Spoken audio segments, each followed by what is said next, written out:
सीमा Haider case, Chandigarh police का notice पहुंचना, उसके बाद भी सीमा हैदर अरेस्ट नहीं होती।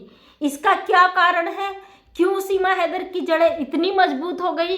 क्यों उसके मन में खौफ नहीं है? क्यों उसके चेहरे पे कोई डर नहीं है? आज एक बहन ने क्या गजब का सवाल किया है। सवाल ही क्या किया है, उन्होंने पूरी की पूरी वीडियो बनाई है। और मैं कहती हूँ अगर बात रखनी है तो इस तरीके की रखो ना, कानूनी रखो, जो इस केस को मजबूती से पकड़े हुए हैं और इस केस में जान है। आज मैंने एक वीडियो देखा, हमारी एक बहन है सुनीता वर्मा ऑफिशियल, और हमेशा अपनी वीडियो बनाती है और कायदे की बात रखती है। उनके जो वीडियोस थे उसमें दम खम जोश सब कुछ था सीमा हैदर केस पे। मैं कहती हूँ आप सीमा हैदर केस को लेके तमाम लड़ाई झगड़े करते हो, एक दूसरे पे कीचड़ उछालना, गालम गलौज करना, एक दूसरे की कमियां दिखाना, एक दूसरे का मतलब उनका क्या ही कहूँ अब, वो सब चीज़ें गिनाने के बजाय आप केस की गहराई पर क्यों नहीं बात करते? आप क्यों नहीं बात करते कि इस केस में अभी तक क्या हुआ, क्या मुद्दे रहे, क्या इसका रिजल्ट निकलेगा, आगे को क्या होगा? और मैं जानती हूँ बहुत सारे लोग टूट चुके हैं, क्योंकि अब बहुत सारे ऐसे कमेंट आते हैं जो कहते हैं सीमा कहीं नहीं जाएगी, सीमा का कुछ नहीं होगा, बच्चों का कुछ नहीं होगा, गुलाम हैदर भारत नहीं आ पाएगा। तो सबसे पहले आज जो मेरे क्वेश्चन उस बहन का था कि चंडीगढ़ पुलिस का नोटिस पहुंचा और सीमा हैदर क्यों नहीं अरेस्ट हुई, तो सबसे पहले आपको बता दूं भाई, मैं कई बार बता भी चुकी हूं, पुलिस जब किसी को नोटिस जारी करती है, यानी कोर्ट भी किसी को नोटिस जारी करता है, तो पहले ही नोटिस में किसी को अरेस्ट नहीं किया जाता है। जैसा कि आप लोग जानते हो भारत का कानून बहुत संवेदनशील है, और संवेदनशील इसलिए है कि किसी भी व्यक्ति को जो बेकसूर है, किसी भी कारण से उसे सजा ना मिल सके, उसका पूरा का पूरा मौका हमारा भारत का कानून और संविधान देता है। इसीलिए जो घरेलू मुद्दे होते हैं उसके लिए अलग अलग विभाग बनाए गए हैं। महिलाओं के लिए महिला हेल्पलाइन और अदर लोगों के लिए अलग अलग डिपार्टमेंट बनाए गए हैं। उनकी पहले काउंसलिंग कराई जाती है, उसके बाद उसका रिजल्ट आता है। यानी कि मामला कोर्ट में पहुंचने से पहले ये कोशिश की जाती है भारत के कानून में कि उस मामले को थाने तक ही ख़त्म कर दिया जाए, सुलझा दिया जाए, ताकि कोर्ट में मामला ना पहुंचे। और बहुत सारे जो हस्बैंड वाइफ के मुद्दे होते हैं उसको भी महिला हेल्पलाइन में या अदर थाने में उन चीज़ों को सॉर्ट आउट किया जाता है 24 घंटे के अंदर। जब वो नहीं मानते हैं, सिचुएशन ऐसी हो जाती, तब मामला कोर्ट तक जाता है। यहाँ पे भी ऐसा ही मामला है। सीमा हैदर केस बहुत हाईलाइट मामला है, हालांकि इसमें अब जान कम दिखाई दे रही है, लेकिन फिर भी ये लोगों की भावना से जुड़ा मुद्दा है और सामाजिक मुद्दे के साथ साथ ये एक कानूनन मुद्दा है। सीमा हैदर को पहला नोटिस जारी किया गया, जैसे कि इन बहन का कहना था कि मेरे पास उसका वो भी है, उसका सबूत भी है। मोबिन मलिक सर ने जो नोटिस भेजा दिखाया है सोशल मीडिया पे, तो उसके अकॉर्डिंग सीमा हैदर अभी तक गिरफ्तार क्यों नहीं हुई? तो यहाँ पे बता दूँ, पहले ही नोटिस में गिरफ्तारी नहीं होती, उसके लिए दूसरा नोटिस जारी होता है। अगर दूसरे में भी व्यक्ति हाजिर नहीं होता है, कोर्ट की अवहेलना करता है, तो तीसरे नोटिस के बाद उसको गिरफ्तार करने के ऑर्डर जारी किए जाते हैं। तो थोड़ा सा तसल्ली रखिए भाई, अभी ट्विस्ट है कहानी में, बहुत कुछ मज़ा आने वाला आपको सीमा हैदर केस में। और अब रही गुलाम हैदर के वीजे की बात। गुलाम हैदर को इतने जद्दोजहद के बाद वीज़ा नहीं मिल रहा है। अगर गुलाम हैदर को वीज़ा नहीं मिलेगा तो क्या बच्चे पाकिस्तान नहीं जाएंगे? तो इस सवाल का जवाब आपको देती हूँ। अगर गुलाम हैदर भारत नहीं आता किसी कारण, सबसे पहले तो मोबिन मलिक सर ने कहा अगर गुलाम हैदर को वीज़ा नहीं मिलता मैं खुद जाऊँगा। अगर फिर भी गुलाम हैदर को के आने की अगर स्थिति नहीं है ना, तो भी बच्चे पाकिस्तान जाएंगे, चाहे कि किसी अदर कंट्री के द्वारा। या कैसे वो बच्चों को डिपोर्ट किया जाएगा, क्योंकि उन बच्चों का कोई भी कसूर नहीं है। और ये जो सीमा हैदर की गंदगी है उसकी वजह से बच्चे इसमें पिस रहे हैं, बच्चे उस चीज़ में बहुत ज़्यादा पिस रहे हैं। एक ऐसी जगह बच्चे हैं जो अनजान जगह है उनके लिए, उनके मुल्क से अलग है, उनके अपनों से अलग है। वो पाकिस्तानी बच्चे हैं, इंडिया के एक ऐसे घर में रह रहे हैं जहाँ दिन रात मार कुटाई होती है, जहाँ सीमा हैदर की डटकर पूजा पाठ होती है, वहाँ पे कभी इसकी आंख फोड़ दी जाती है, कभी इसकी नाक छील दी जाती है, कभी इसके खोपड़े में लग जाता है, और कल तो इसके पैर में लगा हुआ था, जूता पहने हुए थी, इसके पैर में अचानक ब्लड आ जाता है। तो सोचिए सीमा हैदर कितना झूठ परोसती पब्लिक के आगे, कितना झूठ बोलती है। इसने जूती पहनी है, एक ठसका लगता है इसको तो इसके जूता उतारते ही पैर से ब्लड आ जाता है, जूते के अंदर से ब्लड आ जाता है। मतलब खड़े खड़े इसका ये इतनी नौटंकीबाज है, कुछ भी दिखा देती है। और इसकी नौटंकी के बीच कौन पिसा? गुलाम हैदर, गुलाम हैदर के बच्चे। इस भगौड़ी ने तो अपनी अय्यासी के सारे ठिकाने ढूंढ लिए। अब कुछ लोग इस मैटर को दूसरी ही ट्रक पे लेके जा रहे हैं। तो मैं आप लोगों से हाथ जोड़ के रिक्वेस्ट करती हूँ, ये लड़ाई झगड़े फसाद सब बंद करिए। हमारे लिए वो 4 पाकिस्तानी बच्चे, उनका उनके मुल्क जाना बहुत ज़रूरी है।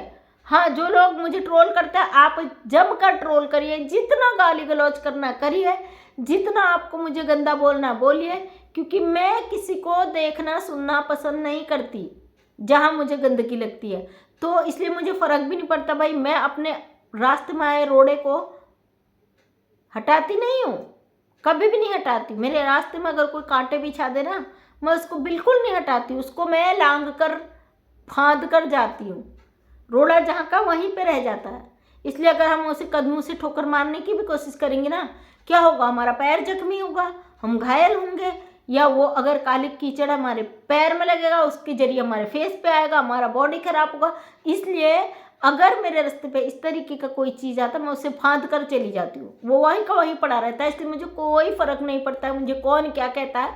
हमारे लिए ज़रूरी है वो 4 पाकिस्तानी बच्चे, उनका उनके मुल्क जाना हमारे जीवन का मकसद है। जो लोग कहते हैं ना गुलाम हैदर के बच्चों के नाम से कमा रहे हो, सीमा के नाम से कमा रहे हो, तो शर्म कर लो, डूब मरो जरा, शर्म कर लो यार। वो मासूम बच्चे 4 फंसे हुए हैं, उसका बाप वहाँ से दहाड़े मार के रो रहा है। कुछ भी हो, लड़ाई हो, झगड़ा हो, दंगा हो, फसाद हो, कुछ भी हो, हमारा मोटिव वो 4 बच्चे हैं, उनका कोई कसूर नहीं, वो मासूम बच्चे हैं। एक ऐसी माँ साइको सन की पागल औरत अपनी अय्याशियों के लिए उन बच्चों को हथियार बना के ले आई है, उन बच्चों को यहाँ पे अपनी सुरक्षा का ढाल बना के ले आई है। उन मासूमों का तो कोई दोष नहीं है ना। यहाँ पे हिंदुस्तानी पाकिस्तानी कहाँ से आ गए? वो बच्चे हैं, बच्चे भगवान का रूप होते हैं। ऊपर वाला परमात्मा हर एक उसके आत्मा के अंदर होता है, उन बच्चों के अंदर जो आत्मा है वो ऊपर वाले की देन है भाई। उन मासूम बच्चों को इस पे बिल्कुल भी वो ना किया जाए। गुलाम हैदर पाकिस्तानी है, हमारा देश के लिए गुहार लगा रहा, बीच बीच में बेचारा परेशान हो जाता है, क्या करा जाए। अगर एक बाप को दिन रात ऐसी चीज़ें सोशल मीडिया पे देखने को मिलेगी, कहीं ना कहीं दुखी होगा, हताश होगा, इस चीज़ को समझ सकते हैं। लेकिन गुलाम हैदर भाई, आपको बहुत पेशेंस बनाने की ज़रूरत है, क्योंकि आपका केस अब लास्ट की तरफ है। सीमा हैदर के कर्मों की सज़ा मिलने का समय आ गया। इतने सालों से अपने बच्चों से दूर रहे हो ना, सोचो कुछ समय बाद जब तुम्हारे बच्चे तुम्हारे पास आ जाएंगे, तुम्हें दुनिया जहान की खुशियाँ मिल जाएगी। वो लोग जो चाहते हैं गुलाम हैदर के बच्चे नहीं जाए, अपना मुंह छुपाने के लिए उनके पास जगह नहीं होगी।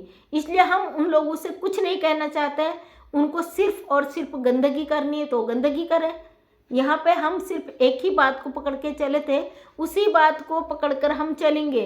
जिसको जो करना हो करे, हमें फ़र्क नहीं पड़ता। हमें फ़र्क पड़ता है कि वो 4 मासूम बच्चों को उनके मुल्क वापस भेजा जाए। और हम जानते हैं हमारा कानून इस पर कड़ी से कड़ी, सख्त से सख्त सज़ा इसको ज़रूर देगा भगौड़ी को, और उन बच्चों को उनके मुल्क वापस करेगा। इसलिए हम लगातार गुहार लगाते हैं अपनी भारत सरकार से, अपनी माननीय अदालतों से रिक्वेस्ट करते हैं कि भाई आप उन 4 मासूम बच्चों को जल्द से जल्द उनके मुल्क पाकिस्तान भेजें। जो गालम गलौज तमाम चीज़ें हो रही, चिंता न करें, हर चीज़ पर सरकार की नज़र है।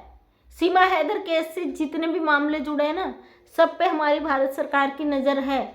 इसलिए कहती हूँ भैया, अपनी हदें पार मत करिए, इतना गंदा मत करिए कि आगे को किसी के लिए दिक्कतें पैदा हो। इसलिए ईमानदारी से, अच्छाई से, सच्चे तरीके से अपनी बात को रखिए।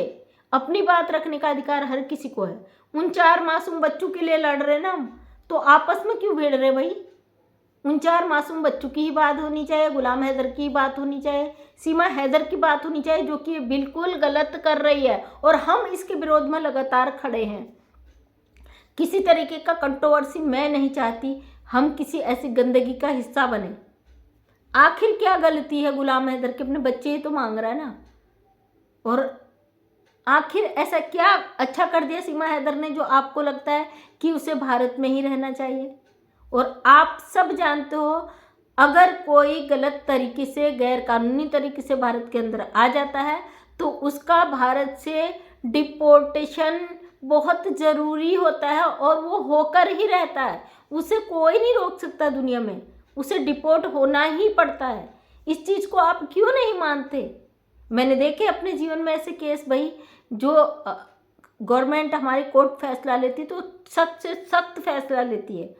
हमारा भारत का कानून संवेदनशील जरूर है, लचीला जरूर है, लेकिन उसके फैसले बड़े सख्त होते हैं और हमें अपने भारतीय कानून पे पूरा भरोसा है। जो लोग टूट चुके हैं, अपनी हिम्मत खो चुके हैं, आपको बिल्कुल घबराने की ज़रूरत नहीं है, क्योंकि सीमा हैदर केस का अंत बहुत अच्छा आएगा। तो थैंक यू सो मच दोस्तों। मैं मंजू विश्वकर्मा हल्द्वानी उत्तराखंड से एक समाज सेविका हूँ। अपने वीडियो के माध्यम से हमेशा सच्चाई को सामने लाने की कोशिश करती हूँ।